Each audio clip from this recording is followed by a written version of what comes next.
तेलंगाना में कांग्रेस और असदुद्दीन ओवैसी में ठन गई है। तेलंगाना कांग्रेस के अध्यक्ष ने ओवैसी के कपड़ों पर निशाना साधा। अब इस पर ओवैसी ने कहा कि तुम निशाना अगर शेरवानी टोपी पर साध रहे हो तो तुम नफरत करते हो ये कपड़े पहनने वालों से। जाहिर है ओवैसी ने कांग्रेस को मुस्लिम विरोधी, मुसलमानों से नफरत करने वाला साबित कर दिया। जबकि कांग्रेस हर राज्य के चुनाव में मुस्लिम वोटों के भरोसे है और गाजा के लिए प्रियंका गांधी लगातार सोशल मीडिया पर एक्टिव हैं। मगर तेलंगाना में ओवैसी ब्रदर्स मुस्लिम मुद्दे पर कांग्रेस को बेनकाब कर रहे हैं।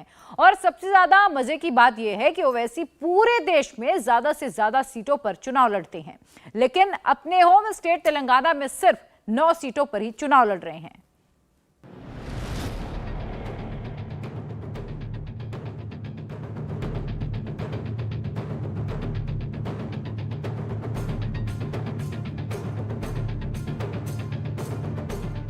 अब शेरवानी से नफरत, कुर्ता पैजामा पहनने वालों से नफरत, सर पे टोपी है, चेहरे पे दाढ़ी है, उनसे आपको नफरत है। तो भाई खुल के बोल दो ना कि जो कुर्ता पैजामा पहनते, सर पे टोपी दाढ़ी, मेरे को वोट मत दो। असदुद्दीन ओवैसी के कपड़ों पे तनकीद करने का मतलब यही है कि जो भी कुर्ता पैजामा शेरवानी टोपी पहनेगा मैं उनको नफरत करता हूं। अब हमारे को ले जाकर आप रजाकारों से जोड़ते हैं।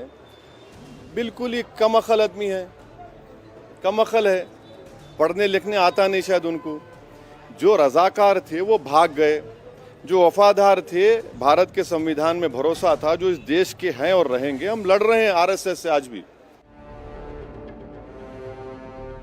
हम खुद लड़ रहे हैं।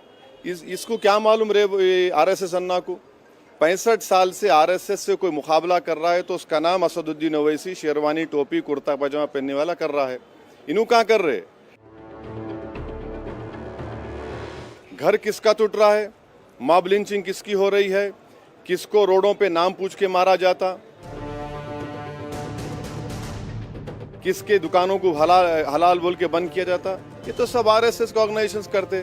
तो इनका ताल्लुक आरएसएस से था। शेरवानी पर हुए कमेंट पर हैदराबाद वाले ओवैसी भाईजान का ये जवाब है। कांग्रेस लड़ रही है बीआरएस से, लेकिन उसका सिरदर्द बने हुए हैं ओवैसी। असदुद्दीन ओवैसी को कांग्रेस कहती है बीजेपी की बी टीम, मगर अब ओवैसी कहते हैं हैदराबाद का कांग्रेस भवन आरएसएस चलाता है। सुनिए असदुद्दीन ओवैसी ने अपने पर लगे आरोपों पर क्या जवाब दिया। ऐसा है जो शख्स अपनी जिंदगी की शुरुआत आरएसएस से किया, खाकी चड्डी पहनकर, लट फिराकर, सर पे काली टोपी पहनकर जो शुरुआत किया वो हमेशा आरएसएस में रहता है। क्योंकि आरएसएस का जो ओथ होता है ना, वो ओथ खुद भारत के संविधान के खिलाफ होता है। तो ये इसका असल नाम जो है आरएसएस अन्ना है।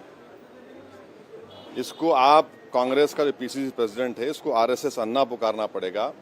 और आज कांग्रेस का जो गांधी भवन है उसको कंट्रोल कर रहे हैं मोहन भागवत और नरेंद्र मोदी।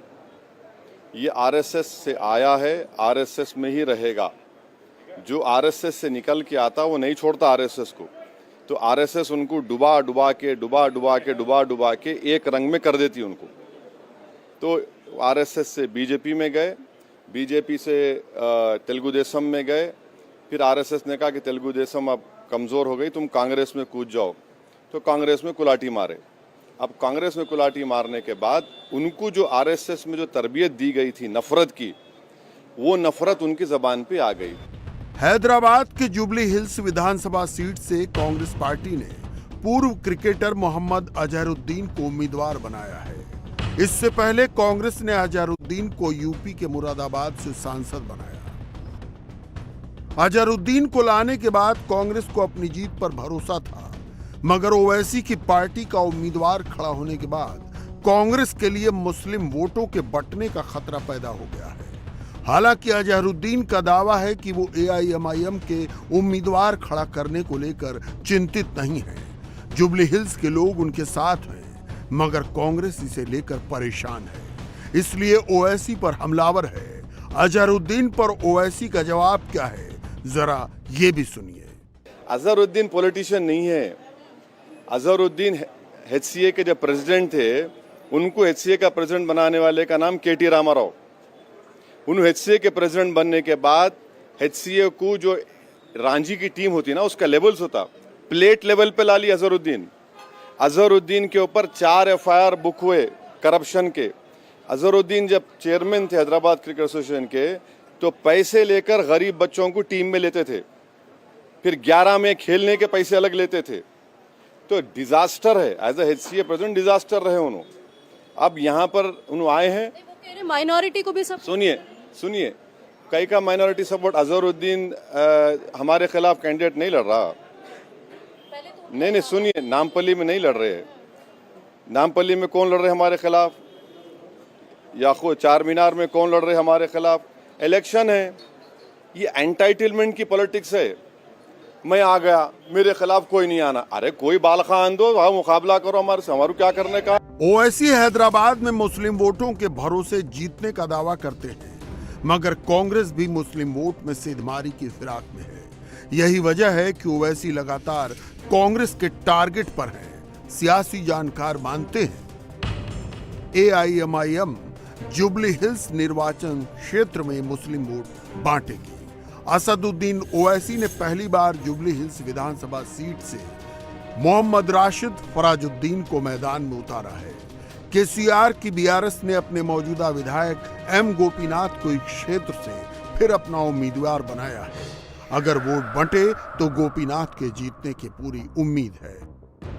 यही वजह है कि राहुल गांधी भी ओवैसी और बीजेपी के बीच साठ-गांठ का आरोप लगा चुके हैं। मगर बड़े ओवैसी तो बड़े ओवैसी, छोटे ओवैसी अकबरुद्दीन भी अपना सीधा दुश्मन कांग्रेस को ही बताते हैं। अकबरुद्दीन अपने बयानों के लिए कुख्यात रहे हैं, मगर कांग्रेस पर तर्कों के साथ हमलावर हैं। रघुनंदन राव अकबर के ने मेरे वकील थे। वकील उस वक्त थे जब कांग्रेस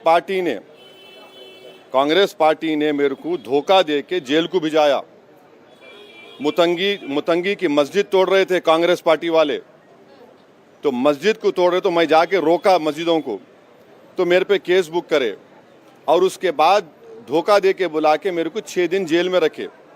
उस वक्त रघुनंदन टीआरएस में थे, लॉयर थे, तो एज ए लॉयर उनको अप्रोच करे, क्योंकि वो केस हुआ था संगारेड्डी में, वही डिस्ट्रिक्ट के थे, मेदक डिस्ट्रिक्ट के, तो उनको लॉयर थे। तो लॉयर किसको भी रख सकते, तो क्या कपिल सिब्बल कांग्रेस में नहीं है, तुम्हारे लॉयर नहीं है?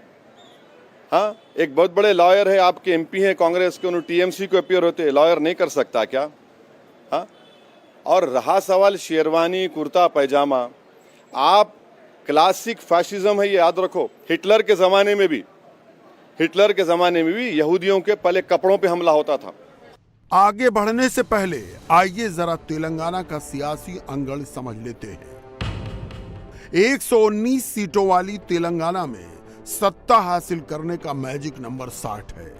केसीआर की भारत राष्ट्र समिति सभी 119 सीटों पर चुनाव लड़ रही है, जबकि कांग्रेस ने 118 सीटों पर उम्मीदवार उतारे हैं। भारतीय जनता पार्टी ने 111 सीटों पर कैंडिडेट उतारे हैं। बीजेपी की सहयोगी जन सेना पार्टी 8 सीटों पर लड़ रही है। असदुद्दीन ओवैसी की एआईएमआईएम ने बस 9 सीटों पर कैंडिडेट उतारे हैं। इस वक्त तेलंगाना में के चंद्रशेखर राव की सरकार है। मजे की बात यह कि चंद्रशेखर राव से साठ-गांठ में कांग्रेस ने तेलंगाना का राज्य बनाया, मगर राव आखिर में कांग्रेस का साथ छोड़ गए। 2018 के विधानसभा चुनाव में बीआरएस ने 88 सीटें हासिल कर सरकार बनाई थी। कांग्रेस को 19, एआईएमआईएम को 7, टीडीपी को 2 और बीजेपी को सिर्फ 1 सीट मिली थी। तेलंगाना में 30 नवंबर को वोटिंग है और इस बार बीजेपी का फोकस केवल 1.5 दर्जन सीटों पर है। इनमें 1 सीट हैदराबाद की गोशा महल भी है। गोशा महल सीट से टी राजा सिंह बीजेपी के उम्मीदवार हैं। टी राजा सिंह को पार्टी ने निलंबित कर रखा था। बीजेपी ने टी राजा सिंह का निलंबन वापस लिया। फिर से बीजेपी ने उन्हें हैदराबाद की गोशा महल सीट से प्रत्याशी बनाया। एआईएमआईएम ने राजा सिंह के खिलाफ कोई उम्मीदवार नहीं उतारा। यही वजह है कि तेलंगाना के कांग्रेस अध्यक्ष रेवंत रेड्डी ओवैसी की शेरवानी और कपड़ों पर कमेंट कर उन्हें बीजेपी का एजेंट साबित करने में लगे। आपके हैदराबाद अतराफ में 7 असेंबली है, 7 में से गोशा महल भी एक है। गोशा महल में आपका दारुसलाम हेडक्वार्टर से, एमआईएम का हेडक्वार्टर से, आप वहां से चुनाव क्यों नहीं लड़ रहे? वहां का एमएलए राजा सिंह से क्या दोस्ती है आपका? मैं सीधा जवाब मांग रहा हूं असदुद्दीन ओवैसी से। जहां पर अजहरुद्दीन साहब जुबली हिल से चुनाव लड़ रहे, एक माइनॉरिटी को जिता के हिंदुस्तान का शान, हिंदुस्तान का निशान अजहरुद्दीन को हम एमएलए बनवा के आगे सरकार में उनको अच्छा पोजीशन देने के लिए, एक माइनॉरिटी नेता बनाने के लिए हम लोग कोशिश किए, तो उनके खिलाफ और एक माइनॉरिटी को चुनाव में लड़वा के आप उनको हराने के लिए कोशिश कर रहे। जहां पर गोशा महल में राजा सिंह आपके जानी दुश्मन बोलते, आप और आपके परिवार के बारे में कितने गंदे गंदे बातें बोलते हो। वो राजा सिंह के खिलाफ आप चुनाव क्यों नहीं लड़ रहे भाई? आप और आपका भाई कोई ना कोई लड़ो, और तीसरा भाई भी है, तीसरा भाई को वहां से चुनाव लड़वा दो। वो तीसरे तो काली है ना, तीसरे से राजा सिंह के खिलाफ चुनाव लड़ाओ।